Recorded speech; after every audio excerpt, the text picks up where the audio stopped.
Hey guys, welcome to another episode of Amber Unfiltered. Today I wanted to give you guys my film critique of Frankenstein by Guillermo del Toro, but before I do that, don't forget to like, comment, and subscribe. Also, if you want to cash out me at Amber Unfiltered Show, that'd be greatly appreciated. Just fair warning, there's going to be tons of spoilers. I'm going to get into all the things. I have been meaning to do this for like 2 weeks, and I've been like so hard on myself, beating myself up because I'm like, I owe them, but I'm like, I want to take my time. I don't know, I've been getting like little bursts of energy to like record. I try to like think up ahead about how I want to spend my day, especially my days off. And I always want to start it off with journaling. I always want to like center myself, ground myself, and then writing, of course.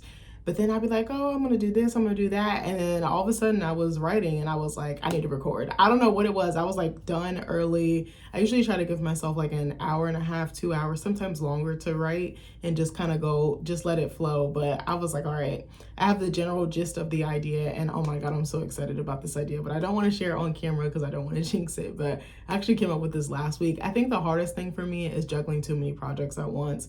And the problem is I start them, but I never finish them. Like I was working on something else and then this idea that I had came up with last week somehow like intervened. It's like it gets wedged in through like the cracks. That's the best way I can describe it. Sometimes an idea will come and it'll like bloom and plant itself in my mind. And I'm like, I have no idea where this came from. I'm just going to go with it. Literally, as a creative person, you are not in charge of your creativity. Your creativity is in charge of you. I said what I said. But anyways, this ain't about me. This is about the movie. I'm really excited to do this for you guys today. Fair warning, my husband checked my storage. I hope this video doesn't cut off, but if it does, I'll record a second part and I'll try to either splice them together or I might just upload them together on the same day if it ends up being 2 videos. So fair warning, I might be talking fast. I'm gonna try to give y'all a good review though. This movie was very interesting. I actually was not gonna originally watch it, and then I had heard pretty good things about it and some of my other favorite content creators covered it. And I was like, okay, this sounds like something I would like. And I was, like I told you guys, I'm trying to be more open-minded. I'm trying to watch stuff that I normally wouldn't. I'm trying to digest art that I normally wouldn't and trying to just kind of go with the flow. Like I'm watching stuff I would never watch because I have a very specific taste and I have like very high taste and I'm very particular about the movies that I watch. But I was like, all right, I don't necessarily have to do that all the time. I can appreciate cinema for the messaging, for the craft of it, and for respect for other creatives like the actors, the directors, the crew, you know, everybody that works on it. So yeah, I'm kind of in my movie bag. Like I said, I've been like inspired by Sinister Cinema Reviews. I love their channel. It's a couple that covers everything horror. I also love Fish Jelly Film Reviews. I just started really watching them. I've watched their stuff in the past, but now when I go look for reviews, I look for their feedback. I used to watch what's his name? Brandon Keith Avery, Just My Opinion Reviews. He's a black content creator, a black guy. I think I don't know how old he is. I would suspect maybe like mid-30s, late 30s, but he covers all movies, he covers all shows, and he's very consistent. He sometimes does like group reviews, like he'll review with other black content creators, which I really, really love. I have some other ones. Sometimes Jessie Woo, I think she recommends more shows. Ashley Miller, What It Is, I love her channel. I will watch a little bit of everything. I'm pretty diverse, but I do love black content creators. Those are probably my favorite, but I do have some non-black content creators that I frequently watch. I also love Confessions of a Horror Freak. I just started watching her channel. I love hearing about movies in general, and I really love that people take the time out to sit and talk about them and to share them with people, because I think that films have a powerful way of connecting us all, even though we might not have anything in common, but really we do. We're all human. That's the commonality, right? So anyways, let's get into the review. So this cast is top notch. If you guys did not know, I love me some Oscar Isaac. I think he is so fun. I was like, he might be one of my celebrity crushes. And I know he's married and I know I'm married, but if I had a hall pass, it would be Oscar Isaac. Just know that, okay? That man is fine and he can act his ass off. But anyway, so let's get into it. So Frankenstein came out in 2025. It came out this year. It is considered horror and sci-fi. I would even say like goth horror or gothic horror. I know that's a subgenre of horror, which I want to touch on. I'm not super familiar with the genre. I feel like I've watched it, but I don't know like the elements of it. So I'll tell you right now what it is. So it says Gothic horror is a literary and film genre that blends horror with romanticism, characterized by its use of spooky settings like old castles and mansions, mysterious or supernatural events, and themes of madness, decay, and terror, which I definitely feel like took place in this movie. It creates a pervasive atmosphere of dread and psychological terror, often using gloomy, decaying landscapes as a reflection of a character's inner state. Key elements include haunted locations, family curses, psychological torment, and the conflict between humanity and dark, often supernatural forces. I love that. Yeah, this definitely goes with that theme or with this genre. And it says key elements, like I said, the atmospheric settings often takes place in isolated and decaying locations such as old castles, haunted mansions, or even remote cabins. Supernatural and unexplained events features ghosts, curse, or other phenomena that create a sense of mystery and terror. Psychological terror explores themes like madness, obsession, and the dark aspects of human nature, blurring the line between what is real and what is imagined. Dark and brooding mood uses elements like stormy weather, darkness, and a sense of entrapment to evoke feelings of dread and anxiety. Hidden secrets often involves hidden secrets, family curses, or a past that haunts the present characters, which I would have to agree with for this film. And then it says emotional extremes is the last characteristic. Characters experience intense emotions, which can lead to a breakdown of reason, period, which definitely happened with Oscar Isaac's character. So, like I said, it's Gothic horror. It's directed by Guillermo del Toro. We all know his work. If you're not familiar with some of the films that he's made, I can list some of those for you. I'm about to look up his IMDb real quick. He has an extensive resume. Hold on, my page is loading here so I can tell you.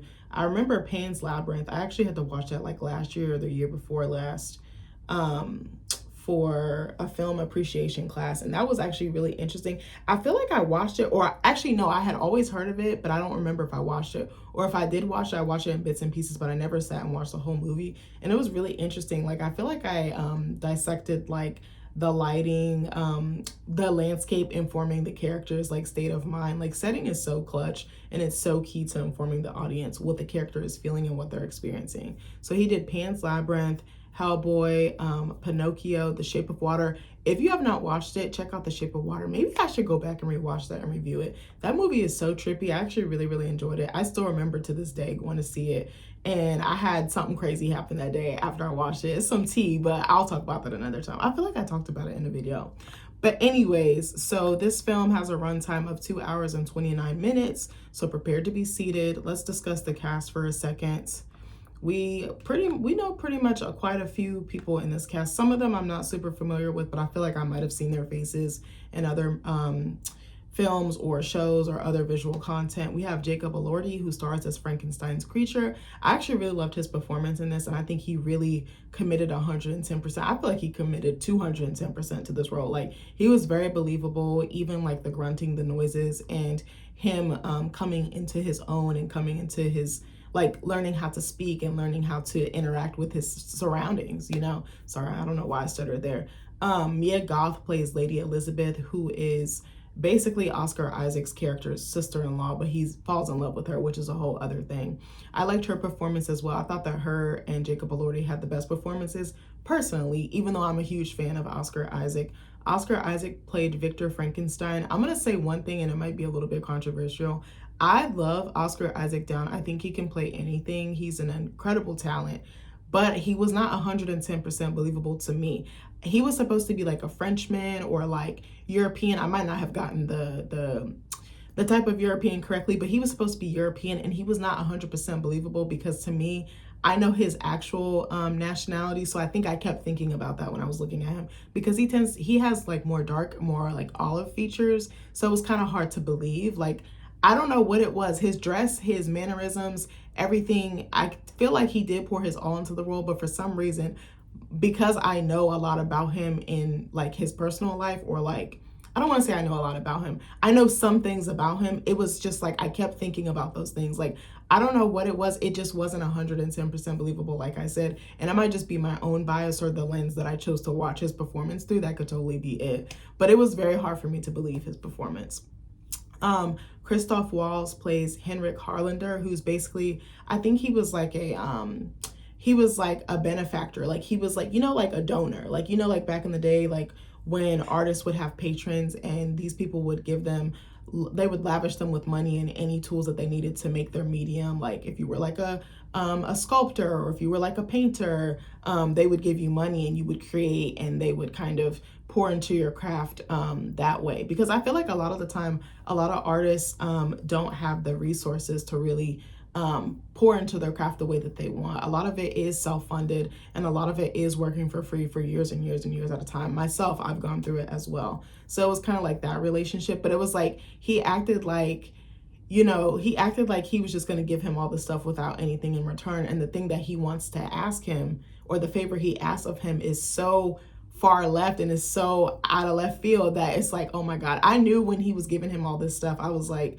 to create the monster or the creature, I was like, he's gonna want something in return. And I was like, his character is so upset. Oscar Isaac's character is so obsessed with creating the creature that he doesn't like stop to think, why would this man come seek me out and give me funding and give me a lab and give me all the tools to create this creature? What does he want from me? Because I'm gonna have to give him something in return. He just thought this guy was buying into his genius, but it's like, no, that's not realistic. A person's not gonna just give you something for free out of the kindness of their heart. Like, come on now. Like, it's very rare. Okay, I don't want to say that they would never, but it's very rare. Usually someone's gonna want something in return or exchange.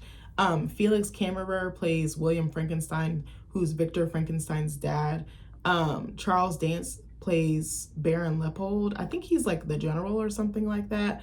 I'm not going to get into the rest of the cast, but there's some pretty, good supporting actors in here as well. So let's get into the movie. Also watched this on Netflix, so I wanted to give that to you as well. And it says, did it come out? It says it came out in theaters it came out on Netflix October 17th, 2025. Now, I was kind of shocked that they debuted this on a streaming platform as opposed to the standard like theatrical release. I was kind of shocked by that. And I was like, why didn't they? I think this would have done well at the box office, actually. Oh, it says now playing in select theaters. So maybe it played in certain theaters, but I think, if I'm not mistaken, I watched Sinister Cinema's review of this. I think it was this movie. I might be wrong, but I think they said they had to drive 45 minutes away because the closest theater to them wasn't showing it. And that's sometimes a bit of a struggle, because I do feel like, I don't want to say there's an elitism in filmmaking, because I think that there is, but I don't want to just liken it to that. It's kind of difficult when they only release it in select theaters or like the more higher end theaters, because it's like sometimes the audience doesn't have $20 or $30 per person to pay for a ticket. Like, you know what I mean? Like I think film should be accessible, but I do understand there's artistic integrity and value and labor that goes into making film. So I do understand the need for festivals and like the more creme de la creme awards. I feel like there's a catch-22 with that, or like a double-edged sword. But anyways, it says that this is Del Toro's film is based on the 1818 novel by Mary Shelley. I actually want to read that. My sister-in-law's sister actually said she read it for class. She's a high school student, and she said she really liked it. I actually took a peek at it, and I was like, I don't know if I would understand this, because I really do struggle with older text or more ancient text. It's just very difficult for me to understand. And the language is kind of dated, so it makes it hard for me to connect. But I would be willing to give it a shot. I actually do really want to read it. I think Frankenstein is one of those IPs, or one of those bodies of work that it'll be translated forever, for centuries. And I kind of can relate to that in the sense of like, I want my work to outlive me. I want my work to outlive me long after I'm gone, like 50 years, 100 years, 200 years. I want my work to be studied. I want my work to be dissected at an academic and a scholarly level, excuse me. So this is pretty impressive that Mary Shelley wrote this with, she was just pouring her heart out, and look, almost 300 years later, her work is still being translated into different mediums. I think that that's really cool. So let me see what else we got. The cinematography was done by Dan Lawson. I'm not sure if I said his last name correctly. It was edited by Evan Skiff. Music was done by Alexandre Desplat. The production companies that put this together were Double Dare You, DeMillo Films, and Bluegrass 7, and it was distributed by Netflix. So I did remember seeing pictures. It did make its debut at the Venice Film Festival August 30th, and then almost 2 months later, August 30th this year, it came out on Venice, at the Venice Film Festival. Sorry, I can't talk. And then almost 2 months later, it debuted in theaters and on Netflix. So let's get into it. I actually really I did not like, oh, wow, it didn't do well at the box office. So I see that the budget was $120 million, and I believe it. It definitely looks like an $120 million film. At the box office, it barely made $500,000. It made $480,678.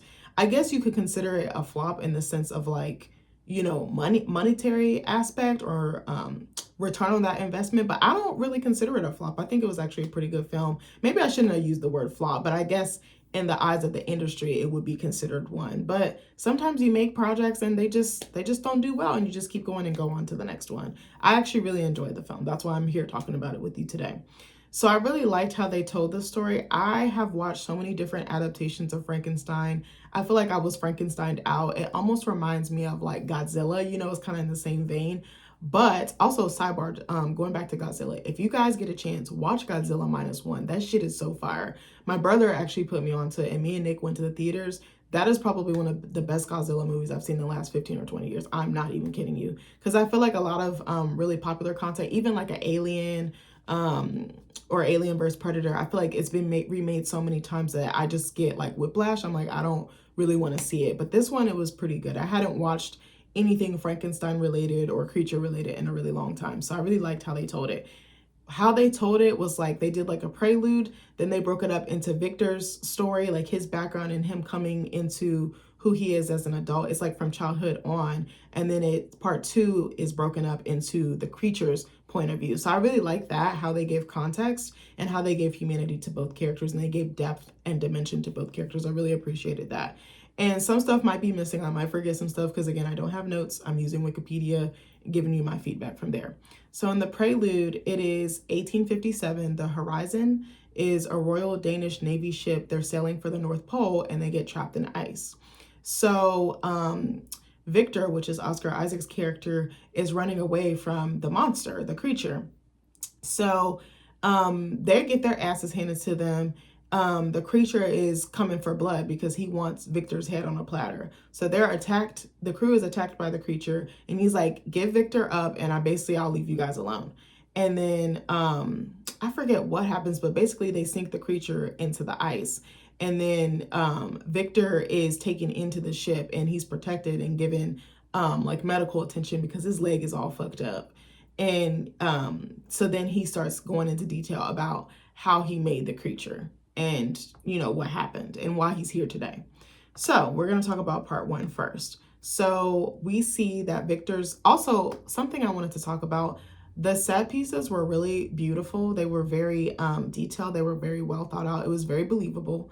The use of setting in this film is brilliantly done. The use of color, the use of, I'm trying to think, like nature, I think was really beautiful.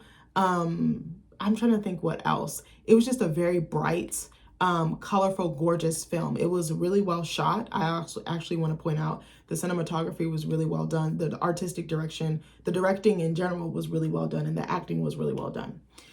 So we see Victor's mom. He's a little kid. He looks like he's like maybe like 10, 11, 12, maybe a little bit older, like somewhere in there. So Victor's mom is pregnant. And also I want to talk about the costuming for a second. The way that the actors are styled in this movie, again, is very Victorian-esque. It's very like old English, like very aristocratic. It's very beautiful. I could not take my eyes off the dresses, the suits, just even the decor in certain spaces, especially the mansion or the estate that Victor grew up in. I want to point that out for a moment. So it says Victor's mom dies giving birth to his younger brother, William. So she's pregnant. He's sitting at the table playing chess or something with his mom. And then his dad comes in, and you see the tension between him and his dad. His dad is a perfectionist. He demands excellence of Victor. And when Victor doesn't perform, or I think he's like studying to become a doctor, and he's like asks him a question and Victor doesn't answer it correctly or he can't remember, his dad literally bops him upside the head. Like, it's not hard, but it's hard enough to leave an impact. It's like he resorts to physical violence to put him back in line. And a lot is writing on the line. You know, he wants his legacy to be secure, but he also wants the family name to live on. He wants that reputation to be solid, and he wants to be seen as high up in society. So a lot is riding on Victor's shoulders. So he has the pressure of that to carry on the family name and to be the top practitioner in his field when he does come of age. So what was I going to say? So his mom dies giving birth. His mom, actually, no, his dad comes back from travel because it's just him and his dad. His dad comes back and then he's set to leave again with his men. I think he's like I don't know, maybe it was like his security, maybe it was like guards or something like that. So they're leaving, and then Victor's mom like doubles over in pain, and the baby's coming, and the dad turns around and he whisks the mom off into their room, and you hear her like screaming out in agonizing pain, and she's giving birth, and Victor already knows my mom is dead. So then his brother comes out, and his brother becomes the apple of their father's eye, and so it creates a divide between them. And you know, Victor misses his mom. His mom is his best friend. His mom is like his only companion. Even though he's wealthy and he has access to a lot of things, he's miserable and he's fucking lonely. And his dad never lets off his neck. So it creates this isolation and this toughness, this tough exterior around Victor. So, you know, Victor does become, you know, the excellent and brilliant surgeon that his dad shaped him to be, but he's also very arrogant. He has no sense of self and he has no sense of others around him. He moves how he wants. And so he's like obsessed with basically cheating death, or almost like reversing the effects of death, if you will. So we see him as he ages, and we see him and his brother kind of coming up together, but we see him older and he's in a college and he's doing a lecture in like a lecture hall basically. And he has this like dummy, for lack of a better word. It almost looks like a CPR dummy, but a little bit more high tech. And he brings it back to life, or attempts to bring it back to life. And there's like a board, like there's like a committee of like scholars or like higher ups within the college.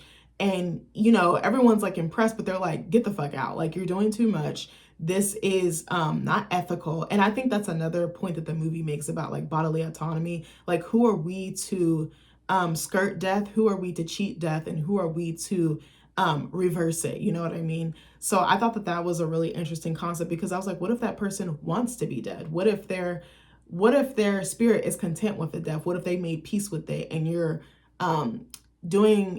making a decision on their behalf without their consent? And I know they're dead, but you know what I mean? So he basically is made a mockery of, or he's kind of like the village leper at this point. And so a guy actually comes in. His name is Henry Carlander, who's basically like his benefactor, his patron saint. And he's watching him. And he's like, oh my God, I'm so fascinated by this man. So he's like, I want to give you unlimited funding. I want to give you a solid place, like basically a lab to create and do what you need to do. I'm going to give you, I forget, did he give him a timeline? I don't remember if he gave him a timeline off the jump, but later on he does give him a timeline. And as this is going on, there's a war going on as well. So then the guy that comes to visit him, he's like, also, your brother is engaged to my niece, which is played by Mia Goth. So he's like, your brother is going to be coming into town. And then Victor gets his brother William's help in building the lab, you know, getting the tools, you know, together to basically create the creature. And it's just like a whole thing. So William's fiance Elizabeth comes, and right away she challenges him. She's not just like a docile creature. She's not like just a pretty dainty woman. Like, she challenges his ego, and she challenges his science and his ethics, which I think made him fall for her immediately, like almost immediately. So there's a scene where they meet, and she's got this beautiful gown on. Like, I want to show you guys some of the costuming. Let me see if I can find anything. There were so many beautiful pieces that she wore that I was like, oh my God. Like this one, this is not it doesn't show it all. Hold on. That green dress she wore was tight. All right, fine. Oh yeah, I love that one. See, I'm over here getting distracted. I mean, this look, It doesn't show the whole thing, but I'm gonna show y'all. She looks so pretty. Also, I got my tangerine LaCroix today. If you guys haven't tried it, try it. My cousin was right. It do taste like lemon. All right, so I'm gonna show you this one. This was like the most famed look that she has. That blue is everything. It almost reminds me of like bird feathers. Like she looks like she's about to turn into a bird. But anyway, I think that was probably deliberate. Let me see if I can find. There was another one she wore. She wore this green number. Again, the pictures don't do it justice. Cause like you can't really tell like how ornate, like they're just so ornate and beautiful. Do you guys remember that show Rain? I'm about to show y'all, hold on the CW. It kind of reminded me of that. Let me see. All right, let me see if I can find it. Oh my God, the dresses in Rain were gorgeous. It kind of reminded me of that. Like I'm about to show you just the ornateness, just the attention to detail, just the intricacies. Do y'all remember that show? It was like Queen Mary of Scotland. She was like betrothed to marry King Francis or Prince Francis, and then she like fell in love with his brother who was like basically an illegitimate child. I'm trying to think. Here's some other ones. Oh, I love the gowns in that show. I mean, this one is this one's much simpler, but just again, look at the detail. I also love this actress. She played the fuck out of that part. I hope she's doing some other parts. But anyway, it kind of reminded me of that. I want to show y'all maybe like, where was the one? I love that. Dang it. I'm trying to find another picture for y'all. All right, you can kind of see this one, but you can't really see the detail. All right, this one's really pretty. Like, just look, again, it's so like, I was like, damn, whoever designed this, give them a raise and give them an award because it was fire. They did their big one. So anyway, so they meet and it's just Victor and I was gonna say Mia Goth. What was her name? Victor and Elizabeth meet, and then they have some type of exchange. And then there's like a dinner scene. I think they're like eating dessert, like they're finishing their meal. And her fiance leaves Elizabeth and Victor alone, and they start having a banter back and forth. And like I said, she challenges him, and she's intelligent and she can think for herself, and she doesn't think like everyone else around her. She's kind of an outsider in some sense because she doesn't just go with what society or tradition dictates she should do. So anyways, what was I gonna say? But I think there's chemistry there, but she doesn't exactly act on it. Like there's a little bit of a flirtation, or maybe it's just on his side. I kind of took it as I think it was more like an emotional affair, if I had to say that right, but I might be totally wrong. I might be misinterpreting it. So then Victor is doing experiment after experiment after experiment. We also see the war going on. And then it's interesting. So he takes body parts from criminals that are basically set to die anyway. They're going to be hanged. So he's like picking people out like it's Amazon, like it's a shopping cart. And he's like, okay, you got great arms. Okay, you got great legs. And he just starts stitching a corpse together. He even goes on like a battlefield and like picks through like deceased soldiers. Like I thought that was so crazy. And I was like, again, the ethics of this, I was like, this is wrong. But it's like, was it okay in his eyes because they were already dead or they were already set to die? Like I was like, for me, ethically, I couldn't do it, but I understand why he breached the ethics of science and like morale, you know?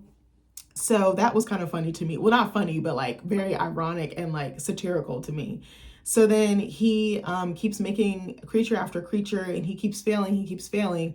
And Harlander, his like benefactor, his patron, is like, you got a TikTok on the clock. He's like, you got to hurry up. The war's coming to an end. My funding is going to run out. Now, initially, he had told Victor that the funding was going to be unlimited. Like he had unlimited resources. He had unlimited potential. But now he's like, you have 1 week. So Victor's like freaking the fuck out. He's like, oh my God, I only have a week. Like what? He's like, I'm almost there. I can taste it. I'm so close. I can taste it. So then he finally makes a creature. I was going to say creature. I was trying to say create and creature. So he makes a creature, and I'm probably skipping over some key parts, but anyways, and there's some scenes where Victor gets distracted too in the middle of creating this creature, and he's sneaking off with Elizabeth. And I'm like, she's wrong because she's entertaining it knowing that she's not going to take it past a certain point. So I was like, she shouldn't be moving around like this, like she's a single woman with her brother-in-law or future brother-in-law to be. I was like, that's wrong. Like I was thinking to myself, I think it was this movie or somewhere else, or a different movie. I said somewhere else. But I was like, I told my husband, I was like, I love your brothers. I love them down. They're like my brothers. They're my brother-in-law. but also my brothers. I was like, there is no reason for me to be alone with them unless it's something to do with you or something important. Like they really need me, and maybe there's no one else around. But I was like, I've never been alone with his brothers ever. I'm always in a group setting. I just feel like there's certain boundaries you shouldn't cross, and like that's your husband's brother or like your husband to be. Like, I just think there should be a fine line. Again, I'm big on boundaries. I don't really play that shit. But anyways, I just thought that that was wrong. And I was like, she's giving him hope. And I was like, she shouldn't be doing that. But again, it's not entirely on her. It's on both of them, because he's crossing the line. He's almost acting like she's not set to marry his brother, which is a bigger betrayal than her, an outsider, coming in and messing up that relationship between the two brothers. But I was like, that's kind of weird. But anyway, and again, the sequences in this and like the score and just the liveliness and like how the pacing was done really well here. I want to shout the creative team behind this out as well for that, because it was just incredible. Like, it kept my interest. So then he does make a creature, and he is able to actually, was he successful that time? I feel like he was, but he didn't know. Actually, no. Okay, hold on. It says, I can't remember. Now I can't remember because I watched this movie a couple weeks ago, so forgive me. So he does make a large creature, and it's Jacob Elordi's monster, or the monster that Jacob Elordi plays. And he's, getting it together. He's about to send electric currents through it to give it life. He's doing it through the lymphatic system, which is, I'm trying to think how to explain that. It's an organ system. It says it's an organ system in vertebrates that is part of the immune system and complementary to the circulatory system. So I think it's more like through the back part of your body. He was doing it through there. So let me see. Let me go back. Sorry.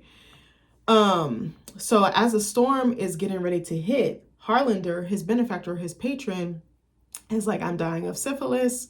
And it turns out, I think he was Victor was successful, and he goes to Harlander to reveal that he's been successful in his attempts. And he sees, it's like the way it's shot is so interesting. We see like, like one of those old school mirrors and those little trifold things where like you change clothes behind. He's like, the shot is like in that, but you see the mirror behind the little trifold thing. I forget what it's called. I don't actually know what it's called, but my mom used to have one, and I used to love like playing behind it and stuff, and like playing dress up. But anyway, childish.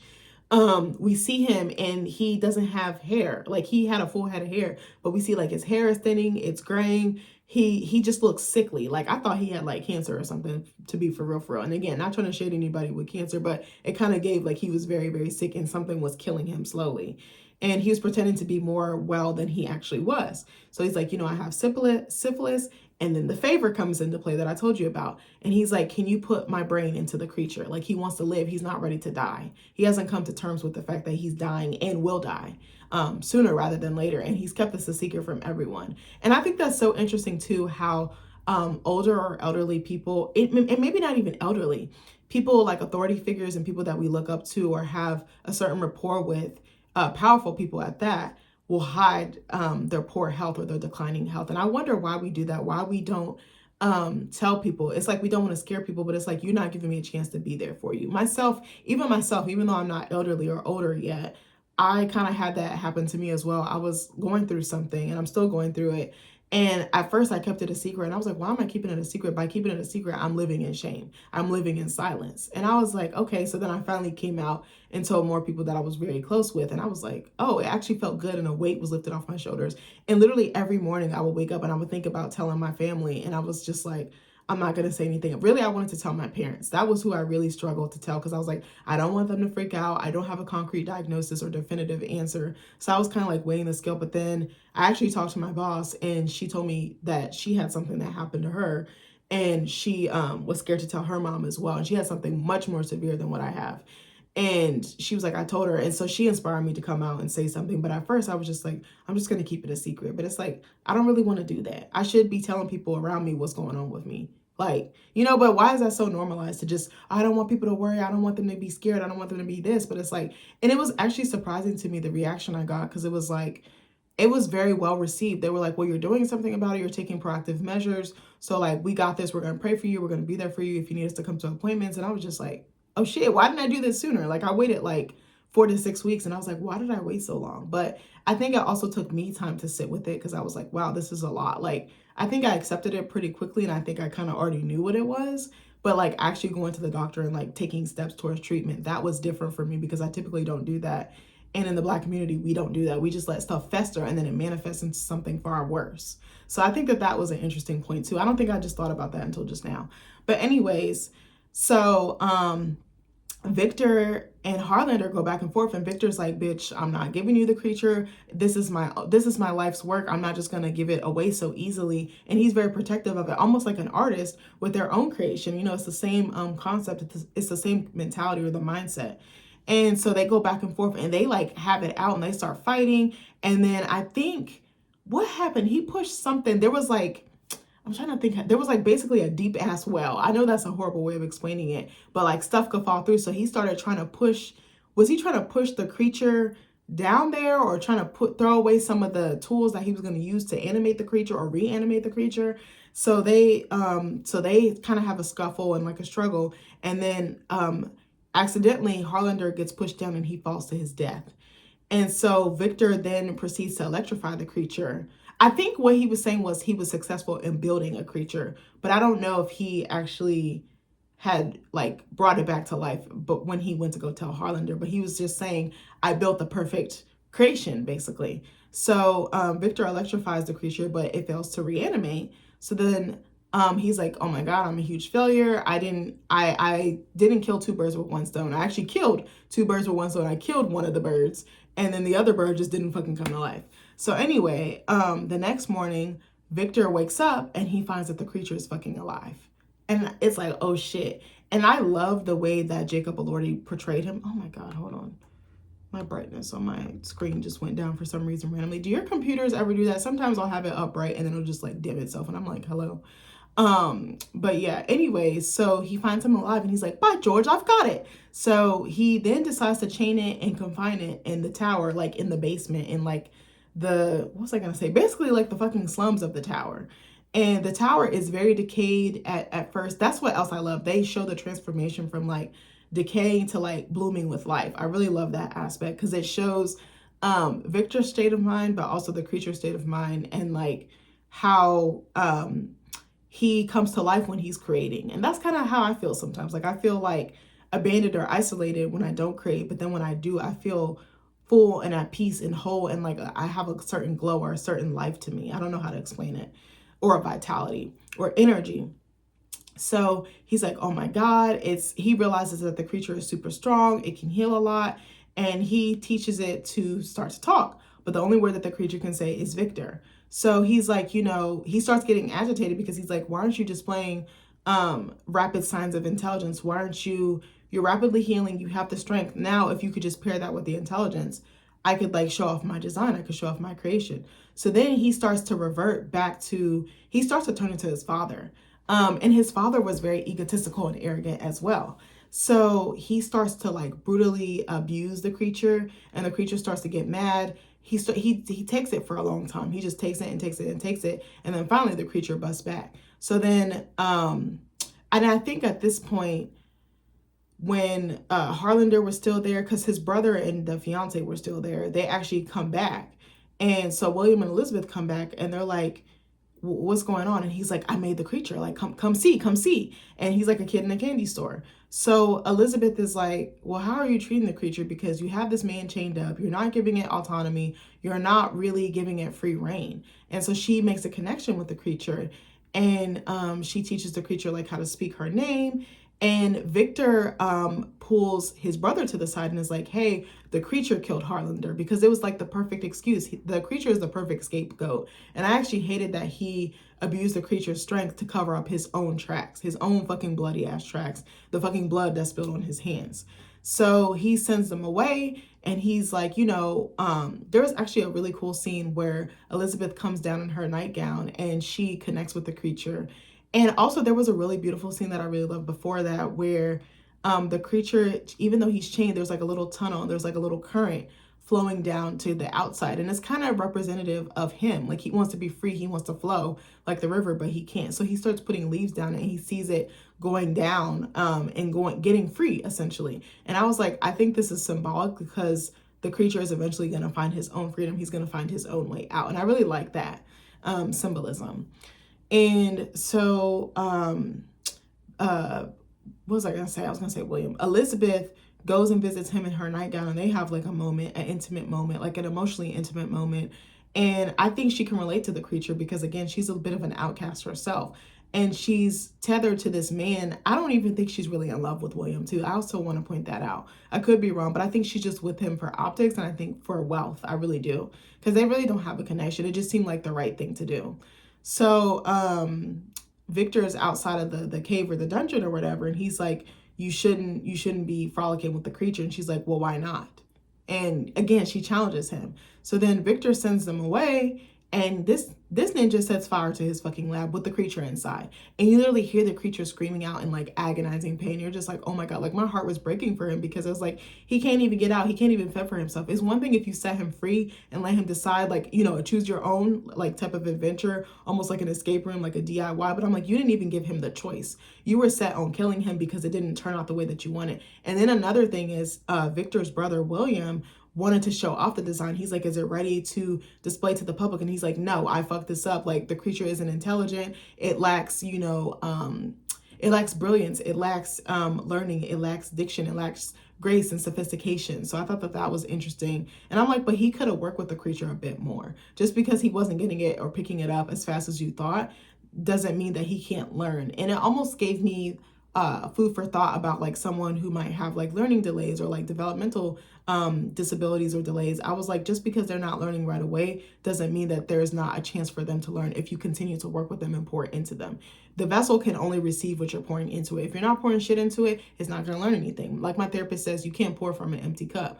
You're pouring and you're not pouring and then you're getting mad that the cup is empty. Like, come on now. So anyways, the creature eventually breaks free. He like breaks out just in the nick of time, literally.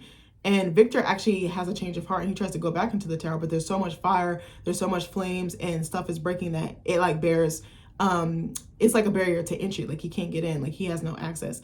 And then a piece of the tower explodes or like a piece of wood, like a split, like splinters, and it hits him in the leg and his leg is fucked to hell in a handbasket. Like it basically blows the bottom part of his leg, like shin down, like it fucks his whole shit up. So, what was I going to say? As Victor, you know, tells the story in present time, because it does flash back and forth between 2 time periods, or at least 2 or 3 time periods. The creature boards the ship and the captain's like, what happened?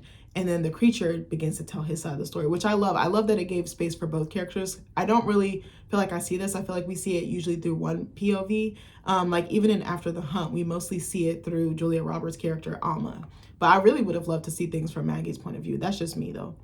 Okay, so let's get into part 2. I know this video is long. I'm gonna try to speed it up. Hold on one second.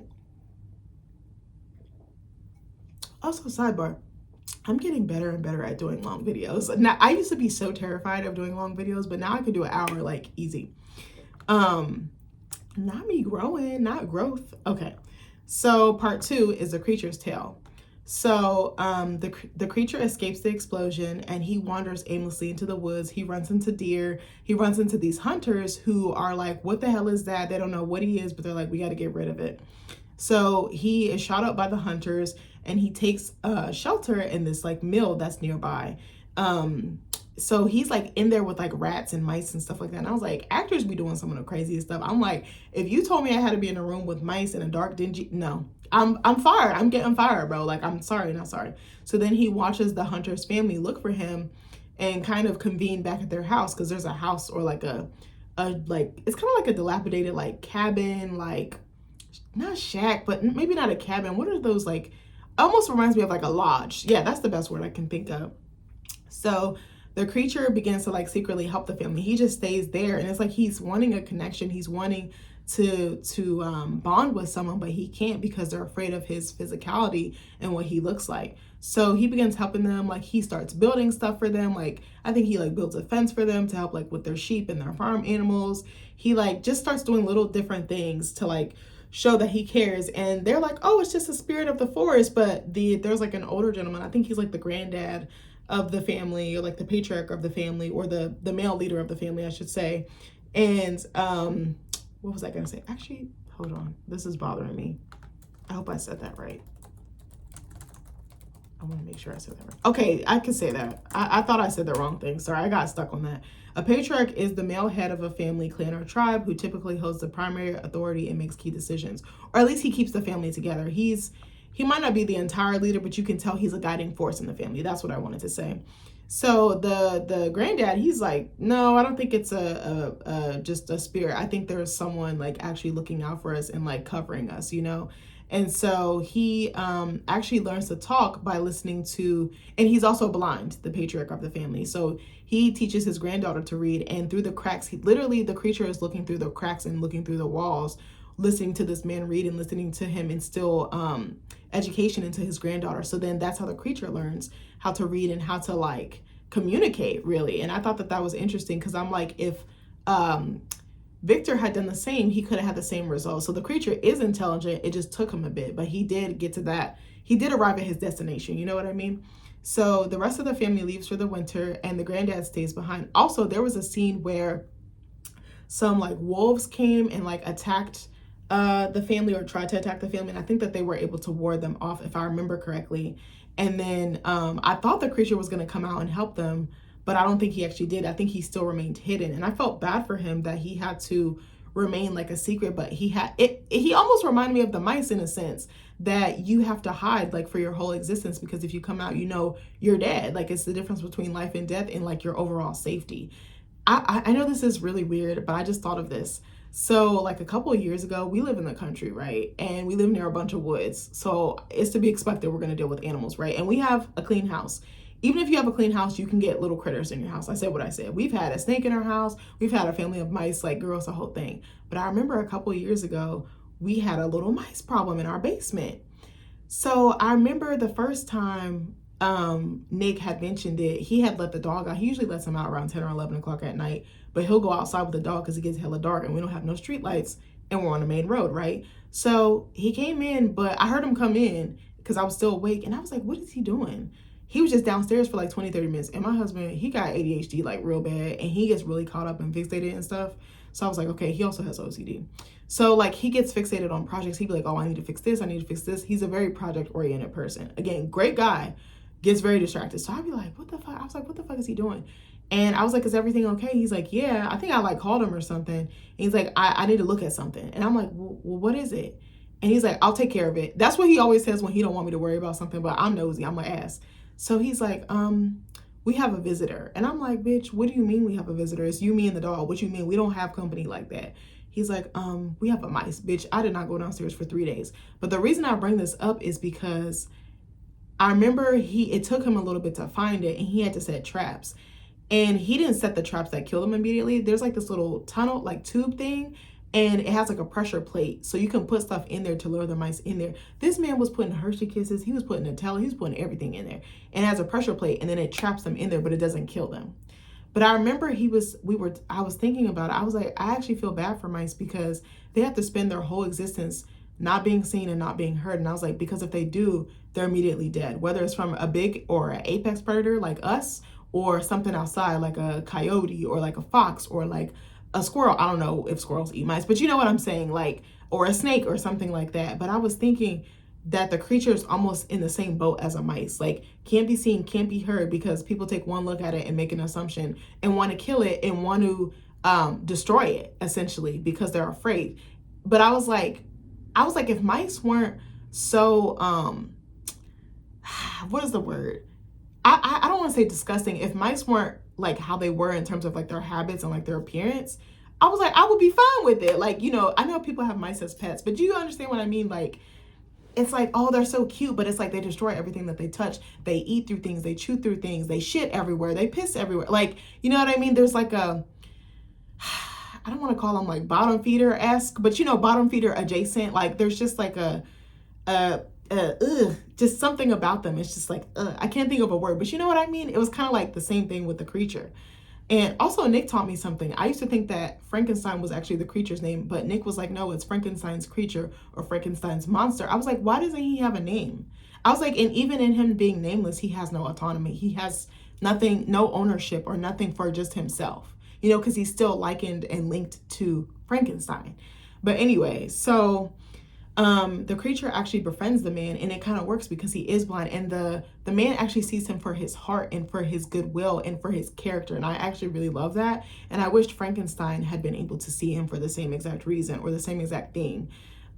So the blind man teaches him how to read. They pick a book and they read it all the time. They start having conversations. He leaves food out for him. Like, it's so sweet. Their relationship is so like symbiotic, and it's so organic, and it just progresses so beautifully and it unfolds so beautifully. That was probably one of my favorite parts of the movie, just like the aspect of friendship and how friendship can heal and how friendship can make you less lonely and help you navigate the world. I really, really love that. And for me personally, I love my friends down because they really do help me make sense of the world. They hold space for me, but they also root for me. They love on me. They tell me when I'm wrong. They tell me when I fuck up. But there's just like there's a difference in like friend love versus like romantic love or familial love. I think friendship is very healing. And for me, I think of my friends as family. I think of my friends as like sisters. There's something powerful in sisterhood. There's something powerful in communing with someone who maybe have some differences from you, but they can teach you about the world and they can pour into you and you show up for each other. And there's like a two-way street. It's beneficial for both parties. That's what I really loved about that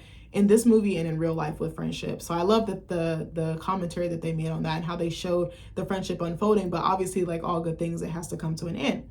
So the creature like wants to know more about who he is. He wants to know about his identity. And I remember there was a period in my life where I felt like that. I felt like I didn't know who I was, and I was searching for it in different ways. I was searching for it through religion. I tried to go to church. I actually even like was Buddhist for a little bit, if you want to believe that. I was trying to eat cleaner. I even went vegetarian for a little bit. I was on my eat, pray, love.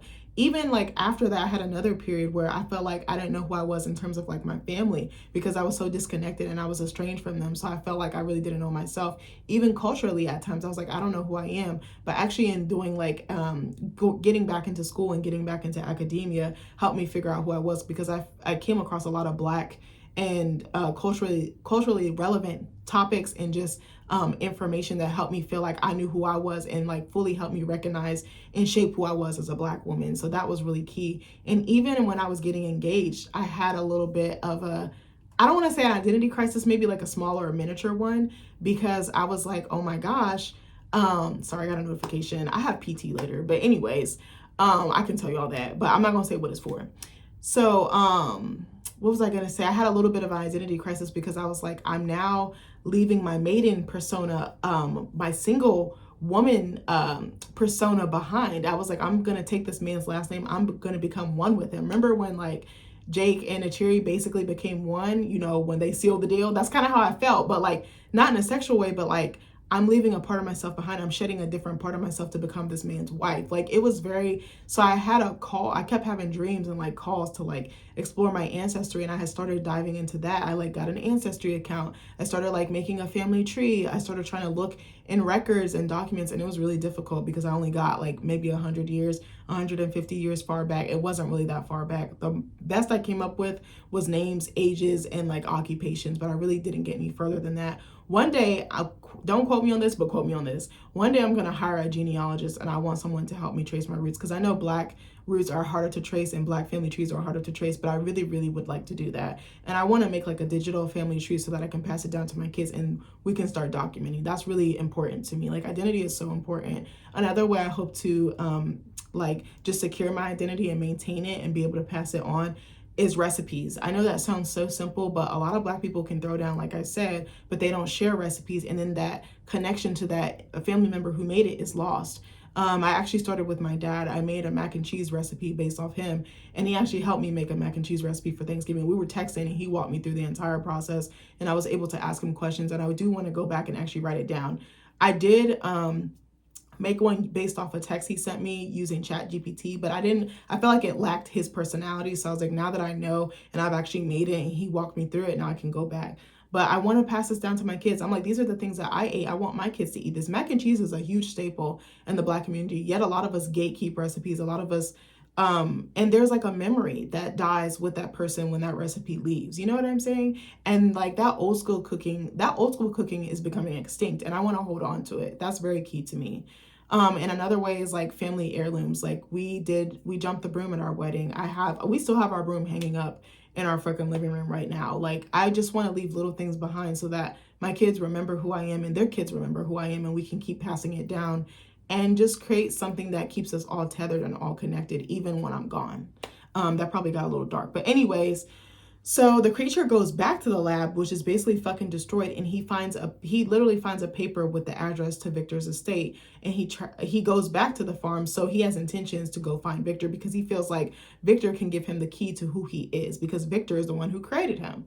And I do feel like that almost tied into like how sometimes you do have to go back to your parents to find out who you are. And I think that's actually kind of where I'm at right now. Like, I feel like I'm asking my dad a lot of questions. I've been asking him questions about how he grew up. You know, I'm learning more about why he is the way that he is, why I am the way that I am. And him answering those questions, I find out things about myself. And even my birth mom, I'm just like, this is so interesting. So you do have to go back to the beginning, and you do essentially have to go back to your creator. And a lot of people were saying that this movie was about generational trauma and the things that, you know, parent-child relationships, I can see that, but I don't think that was a huge focus for me. You know what I'm saying? But I could definitely see it, and how we almost become our parents in a way. And I think that we do. I'm actually catching myself. I'm like, damn, that was my dad that came out. Oh, damn, that laugh was my mom that came out. Or, oh, the way that I think, the way that I move, the way that I cook, the way that I speak, just certain things. On Thanksgiving, we were with my birth family, and I was at my brother's house, my birth brother's house, or biological brother, excuse me. And my birth mom was there, and I was just watching her and certain things that she does. I was like, bro, I do all these things. Like, even though I haven't been around her like that in years, I was like, I'm literally like her twin. Like, it's so crazy to me. But anyways, back to the movie. So the creature goes back to the farm, to the lodge, and he finds that the blind man's being attacked. Actually, he comes up and he sees that the wolves are back, and they're attacking the blind man, and the blind man's basically, he's bleeding out, he's just struggling, and Victor tears the wolves up, but it's almost too late. So he comforts his friend as he's dying, and then the hunters come back and they assume that he is the one that did this when really it was actually the wolves. See, it's assumption. I think perception is another theme that's really well explored in this movie as well, because it's like what we see, what we assume. And it's like, and I kept thinking to myself, why didn't they ask the creature? Why didn't they check first before they assume that he did this? But it's like that you see this monster, you see this crime scene, you see this carnage, and you just automatically assume he wreaked havoc. And I thought that that was so fucked up, but I understood why they thought that. It's like, well, my family member's dead. Like, I want all the smoke. I want vengeance. So, but Victor is immortal, and he realizes he can't die, and his wounds heal quickly. Actually, no, he's tore the fuck up by the hunters, but then he leaves, and he's like, it looks like he's about to bleed out or whatever, or like hemorrhage, but then he's healing within a few days. And he's like, I'm going to spend eternity alone, and this is hell for me. I don't want to be alone. And remember, he had made a connection with Elizabeth, which will come back into play later. So the creature then finds Victor on the night of William and Elizabeth's wedding. And I love the wedding dress that she wore. Let me see if I can find a picture of it. It was really beautiful. Let me see if I can find a picture of it. It was really neat, the details in it. Actually, no, I don't want to say I loved it. It was really neat. It wasn't my favorite, but let me see. You can't really see it. It kind of gave like Pope-esque vibes, honestly. It almost gave like Virgin Mary type vibes. But it was really ornate again. Like, you can't really see it. But the design, like when you see it on the big screen, we have a relatively decent sized screen TV in our living room, and that joint is, it looked really good on screen. Like, I kind of wish that I had went to the theaters to see this for real. Or I don't want to say I wish. I think it would have been better if I had probably went to the theater. Like, this like deserved the IMAX treatment. I'm not gonna hold you. So anyways, let's go back. So he tracks him at the wedding. Victor is like in the room getting ready for the ceremony. He's doing all the things, and he goes in his room and he sees that actually no, he goes in Elizabeth's room and he's talking to her, and he's like, I'm happy for you. I wish you like eternal bliss. And she's like, bitch, you really came in here, you was in love with me? Like, come on now. Like, we know you don't wish this for me. You will fuck my brains out if I give you the chance. So they're talking, they have some dialogue, and she's like, get the fuck out. I think she ends up like slapping the shit out of this man too. She slapped the taste out of this man's mouth. So then he goes back in his room and he sees that the window, or like the big like Victorian bay window, whatever, is open, or the door, and he's like, come out, and he knows that the creature is there. And the creature's like, what's up? If it's up, then it's stuck. So he wants his vengeance or revenge. He wants his lick back. So then, oh yeah, actually, you know what I just thought of? I know this is so random. I'm all over the place. Have you guys, I know she can be problematic, and I understand she's done some really hurtful things, but there's a song by Mariah the Scientist called Revenge that came out in 2021 on her Rye Rye World album. And it made me think of that when I said the lick back part. I want to read some of the lyrics because I know this isn't like a lover's thing, but in a sense, it has something to do with the title of the song in the movie. So the opening like verse says, he said he loved me. Why does it hurt? Why does it haunt me? It's getting worse. I feel like they could have played that in this scene. And then there's another verse that says, I can't compete with him. It's so unfair. Want to get even. I want revenge. Oh, actually, I might read this whole thing. It says, seems like he's running from the truth, but he can't hide. What's done in the dark comes to the light. Said that he'd be there for me. Now that ninja's dead to me, and I'll be wearing all black when I walk in. And I love this. I'm skipping down a couple verses. And then it says, tell him that in death we'll meet again, like it ain't your blood that's on my hands. And I feel like that's so applicable to Victor and Frankenstein, or the creature's relationship, especially with him having to do with Harlander's death and blaming the creature for his said death. And it said, and can't nothing taste as sweet as, you know, nothing's as sweet as revenge. And it says, I don't know, I love this part. It says, it doesn't hurt, it doesn't haunt me, can't get no worse. He can't compete with me. I'm gonna win. I'm only human. I want revenge. And she just keeps saying that, like, she's human. She wants revenge. I want my lick back. And I think that this is kind of key to Victor's character, or the creature's character, excuse me. Hold on one second.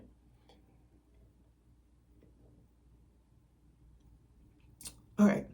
But I wanted to talk about that for a moment because I don't know, that song just popped into my head while I was talking about it. And again, I know she's had her drama, she's had her issues, but I do think that that song could have been well placed in this song. And it has like this chilling, haunting, like it could hit that like Victorian, ghostly, ghastly, like spooky theme. Like I think it would have paired well. Whoever did the music, hire me, okay? I could do the music, okay? The soundtrack. So the creature's like, I want you to create me a companion. I can't live in this life alone. Like if I'm going to be alive forever, then at least let me have somebody. Let me have partnership. So Victor's like, no, I'm not. He's like, I regret you. I'm disgusted with you. You're an abomination, essentially. And so he gets attacked by the creature. Victor tries to shoot him, but then Elizabeth comes in her gown. She's supposed to be getting married. And then you hear the scuffle. All the guests are downstairs. And it's this, again, the estate is beautiful. All the guests are dressed beautifully. They're all milling about. They're drinking champagne. They've got their pinkies up. Like it's a whole thing. It's giving Bridgerton times 10. So Elizabeth embraces the creature and she gets shot and she's basically caught in the crossfire. And what was I going to say? And then I think William comes into the fold with some soldiers or some guards. And then he gets, I forgot how he got, did a stray catch him? I can't remember exactly what happened, but then he gets hurt. I think he gets either cut or shot. I can't exactly remember. Again, I'm old, y'all. I'll be forgetting stuff. I'm in my auntie era. If it didn't happen like within the last 24 hours, I'm gonna forget. I'm sorry. So then the creature runs off. He carries Elizabeth into a cave, which kind of reminded me of The Incredible Hulk, the 2008 one with Liv Tyler and Ed Norton. I'm sorry, I said what I said. That's the best rendition of the Hulk that I've ever seen. And I know that Lou Ferrigno is the godfather of it. Without him, you know, Lou Ferrigno walks so Ed Norton can run. I do understand that. But the 2008 version is probably my favorite version. I should cover that on here. That is one of my favorite movies. That movie got me through so much. I was like just going through, I was like a moody teenager, but I had like severe depression. I like didn't see the value in life anymore. And that movie like really saved me. I would just watch it over and over again. We had like a home theater. My dad had like the theater decked out. It reminded me of like MTV Cribs. He had it like literally like a movie theater. He had like the reclining chairs. He had ones, it was 4 chairs. He had ones in the front that reclined, and then he had ones that were just long that you could like put your legs on, almost like a couch. And then he had like scone lighting. He had this football shaped remote, and you could like dim the lights or you could turn them up. He had like the velvet trim. He had the projector coming out. It was like it was a whole thing. We even had a popcorn machine. When I tell you I used to be camped out in that theater, I was camped out. I would sleep there all the time. Like movies were my escape, and they really helped me feel less alone. And I think one of the reasons why I resonated with that movie and this movie is because one of the main characters is alone. The Hulk is misunderstood. He's lonely. He's isolated. He turns into this big, huge green ass monster and nobody wants to deal with him. They only see the beast. They can't see his heart. They can't see his character. And it's interesting. You would expect him to just be beastly all around. But for Elizabeth or Betty Ross, oh yeah, both characters are named Elizabeth. Shit, I just thought about that. But Betty is like his kryptonite, but she softens him, she rounds him out, and she makes him human again. She makes him feel again. And I think that's the same concept that could be applied to the creature and Elizabeth. But in the process, his brother William dies. And as he's dying, he's like, "You're the monster." I'm like, God damn. And he really saw his brother for who he was. His brother was one of the few people besides Elizabeth that could see his true heart, his ugliness, his nastiness, his vitriol, essentially. So the creature carries Elizabeth to a cave and he comforts her as she dies. And he's just, not even but her. He is wounded. He's deeply wounded by this loss. Like I don't know if he's equipped enough to handle the grief or to accept it, really. So then Victor has to hunt the creature. So they're just hunting each other across the Arctic. Like it's just tit for tat. And you just see these gorgeous sequences of like the sun rising, it being night, and then it transforming into the next day. And then he stumbles across that boat that was caught in the Arctic with the captain and his crew. He fails to kill him. And I think he tried to kill him with dynamite, but it didn't work. I mean, the creature is fucking immortal. Like, you wanted to bring him back to life so bad. Now he's here. He's stuck. You stuck with, if it's up, then it's stuck. Like, for real. So then Victor is rescued by Anderson's crew. And now we're in the present day where it started off at the beginning of the movie, which I thought was a beautiful callback. And again, the cinematography in this movie is gorgeous. The acting is 10 out of 10. My favorite performances, again, were from Jacob Elordi and Mia Goth, just because I related to like that isolated, like unique outcast character who really does have a good heart, but is severely misunderstood by society and the world at large. So in the end, he's in like the captain's quarters or whatever, the creature, the captain, and Frankenstein, or Victor, excuse me, and Victor apologizes, and the creature actually accepts his apology and he forgives him, and Victor succumbs to his injury. So then the creature gets off the boat or off the ship, or no, the captain is like, after he hears everything, he's like, "You can come off the boat." He orders his men to stand down, to put their guns down. He's like, "Just let him off. Like, he's been through enough. Like, just let him off." I think he saw his humanity. He saw his heart. And he saw that he wanted smoke and he wanted revenge for the right reason, because this man abandoned him. He abused him. He abandoned him. He brought him into this world and he just left him for dead, essentially. So, and I was like, damn, I can kind of relate to that. Maybe not the left for dead part, but kind of sort of in some ways. There was a time in my life where I was basically facing homelessness, and I feel like I didn't have the support that I needed from my family. I'm not going to say specifics, but there was a time where I was like basically about to end up on the street, and I just felt like left for dead in the same sense. So I could really relate to that. And this performance, Jacob gave it his all. You could tell he gave it his everything, and he really was one with that creature. He was one with this character. And I don't know, I feel like I'm about to cry, but I remember I was at rock bottom, and for real, I thought about like ending it all at that point. I was like probably like 16 years old, and I was just like, I'm ready. Like, there's nothing left for me. I was like, my parents left me, my everything left me. Nobody knew what was going on. Like, only a few people, but they couldn't really help me. I tried to like live with my friends and their parents, and they were like, no. It just like felt like doors kept getting shut in my face, and I was just over it. But I made it by the grace of God. I know that God is using me for my testimony. I know that there's so much more in store for me. And I made myself a promise. If I got out of that, I was like, I'm going to make the rest of my life the best of my life. But anytime I'm going through a setback or a hardship, I'm like, I know I can make it because I've been through way worse shit. Like, the stuff that I be going through now, I'll be like, oh, it's not that deep. Like, it's fine. You're going to be straight. Like, you are a warrior. Like, girl, own it. But anyways, I don't know where I was going with that. So then the creature gets off the ship, and he actually uses his strength to push the ship into the open water instead of the ice. And then, who's Anderson? Oh, I think Anderson was the captain. I'm sorry. I don't know what exactly he wanted. I don't really remember much about his character, to be honest with you, other than the fact that he saw the creature for his humanity, which I really appreciated. He was one of the very few people besides Elizabeth that could see his heart. And I love that he didn't judge him based on looks. It almost reminded me of, y'all know Shrek? Like how how Shrek was misjudged for his looks, but he was really tough because of how society had cast him out. It almost gave me that tease. Also, Shrek is one of my favorite movies. I could watch that movie down. No matter what part it's on, I turn it on. If I see it on the guide or on cable, not cable, but like streaming, I'm watching it. I'm sorry, I said what I said. That movie is so good. And as an adult, I like so appreciate the comedic timing and just the commentary it made about beauty or the lack thereof. So yeah, that's what I think. I think it's interesting. Society treated Elizabeth really well because she was beautiful inherently, and the society treated the monster or the creature poorly because he wasn't beautiful. So that's also something else I didn't think about till just now. So the captain abandons his own reckless pursuit. He like abandons his original mission. He's like, we're gonna go home. We're just gonna appreciate what we have. And I love the kind of how he just realized what was important and what really wasn't. As I get older, I want less.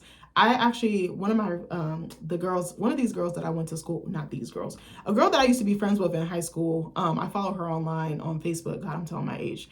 But she was commenting about how she doesn't really want anything for the holidays. And I was like, bro, me too. She's like, I literally don't have room in my house. I'm always giving stuff away. She's like, I have shoes I don't wear, clothes I don't wear, gadgets. She's like, I'm always giving it away. And I was like, bro, me too. I was like, people keep asking me and my husband, what do you guys want? Literally nothing. I'm like, we literally don't have room. Y'all keep giving us stuff and we're appreciative. We're more than appreciative, but we don't need it. And I keep being asked and I'm like, nothing. Like, we literally don't want nothing. Like, don't worry about us. Like, I feel so content with what I have. But when I responded to her, I was like, less honestly is more. Like, this stuff, I don't really need it. I have no tie to it. I didn't like, and not to be rude, I didn't ask for it, but then it's like, now I have it. And then I'd be trying to give it away because I'm like, I used to get mad at my mom for doing that because she always does that. Like, I will give her something and then she'll give it back to me like 6 months later. But she's always giving me stuff that other people give her. But I think it's the same thing. It's like, you don't want it to go to waste, but then you're like, I also don't have a need for anything. And I'm like, whatever I want, I can pretty much get for myself, or I can maybe use a special occasion to get it. But like, I don't want people spending money frivolously on me. Like, for real, I'm like, I'm not in the holiday mood this year. I don't even know if I really have the holiday blues necessarily. I was a little sad on Thanksgiving because there was a lot I needed to process with being around my birth mom as well. I felt like a certain level of grief, if I'm being honest with you, and a heaviness because I was like, I can't believe she did certain things to me. But now it's almost like as if it didn't happen. And like, she's smiling and happy and joyful. And I was like, my body is remembering, my mind is remembering how she used to make me feel. And I didn't realize I would feel like that. And I was like, I'm working towards forgiving, I'm working towards reconciling, but I'll never forget. You know what I mean? And that's a very conflicting place to be. But then I was just like, I don't feel happy. I was like, bro, everything is commercials to buy. And it's like, that's frustrating because you should be able to be around someone and your presence should be just enough. Your presence should be a present. But I'm like, I don't want to spend a lot of money. I think it was like 2 or 3 years ago, bro, I literally, when I buy presents for people, I have a note section on my phone and I write their name and what I bought them. And like if I wrapped it or whatever, I make a separate list for everything that I wrap. So that way I can make sure that we didn't forget or miss something. And sometimes it still happens. But anyways, I remember one year it was like 50 presents and I was like, what was I buying? I was like, I felt like I had to get something for everyone. I put pressure on myself. Nobody asked me to, but I felt pressure. I felt pressure from like the media. I felt pressure from like, maybe not even family, but just like outside sources, maybe like coworkers, or maybe just like going out to the store and just seeing stuff. It's all like reverse psychology to get you to spend. I'm like, so we should be thankful. We just cooked our asses off, and then the next day you want us to spend all this money. Like, we didn't just spend all this money on food and hosting and everything else. Like, what? I was like, that doesn't make any sense to me. But I was just like, it's missing that heart. It's missing that spirit, I think. And I think that's why I'm not really excited about it. Like, I'm like, honestly, I'm like stressed because I'm like, bro, I've got more bills that came up out of nowhere that I'm like, bro, I'm struggling to keep up with this. And now you want me to spend money on people? And like, not people, but I know it's my family, but it's just like hard for me to wrap my mind around because it's like people can barely keep their head above water financially. And now I have to turn around and spend money on presents that they may or may not like. Like, that kind of got to me a little bit. And I not to say nobody in my family isn't grateful, because they are. They're very grateful. They're a very grateful bunch. Let me preface it with that. But it just was like, I don't really feel like spending. I don't really feel like going overboard. Last year, I went very light for Christmas. If you know me, I go all out for my family because I'm like, this is the one time of year where you can kind of go over the top. But I always try to set a budget and then I always blow it. And I'm like, why do I stress myself out? Why do I do this? I'm like, I'm not really interested in participating in that type of culture anymore. Consumerism, capitalism, whatever you want to call it. But I was like, I'm over it, bro. Like, I'm good. But yeah, I realized less is more and just appreciate what I have. Even I wanted a new house. We've been looking for a new house for like oh my God, for probably like upwards of a year. And we'd be looking online and just the cost, I'm like, someone told me just stay where you're at. I was like, you know what? I could probably stay in this house another 4 or 5 years. That would be 10 years. I am a military kid, so I'm used to moving around. My mom, my adopted mom, is the longest place I've ever lived. That was like probably 12 or 13 years. But then after that, this is probably the longest place that I lived, because even our apartment, we didn't stay in for a year because we were like, we want to buy a house because we got our dog. But like, I was like, nothing's wrong with staying with where you're at and being content in where you're at, and not content to the point of complacency, if that makes sense. So I definitely like that they kind of touched on that, how everyone kind of just appreciated what they had. And so anyway, the creature reaches out to embrace the sunlight, which he had tried to teach him at the beginning of the movie, and then the movie ends. Overall, I really enjoyed this film. I do want to say something that's probably really controversial. I actually liked Mickey 17 more than I liked Frankenstein. Frankenstein was good, but for some reason, Mickey 17 resonated more with me. I don't know what it was about the movie, and I did not expect to want to watch it. I remember seeing the trailer, and I was like, I'm not watching that. Because Jesus Christ, I keep calling this man Edward. Robert Pattinson be playing the most kookiest, like weirdest characters, but it works for him. He picks really unique, interesting characters. I can't say that about him, but I was like, the premise doesn't look very interesting. But we actually watched it, and I really, really liked it. The only part I didn't like was the end. And I do feel like at a little bit Frankenstein, actually no, I don't think it was Frankenstein, I think it was Mickey 17. The end of Mickey 17 kind of dragged a little bit. I do have plans to make a video comparing the two, Mickey 17 and Frankenstein, as far as it goes with bodily autonomy, and I hope that I actually do it. My goal is to do it, but I gotta upload some other stuff, and I got a whole bunch of stuff to take care of here soon or shortly. But anyways, overall, I would give this film, dang, I was going to say a 6.5. Maybe I'll run it up to a 7. I think it's like a solid like 6.5, 7 out of 10. I think there was some stuff that I was like, okay, some stuff is not believable. Some stuff is a little stretched or over the top. But I liked the concept. I liked the execution. I don't know what was missing for me.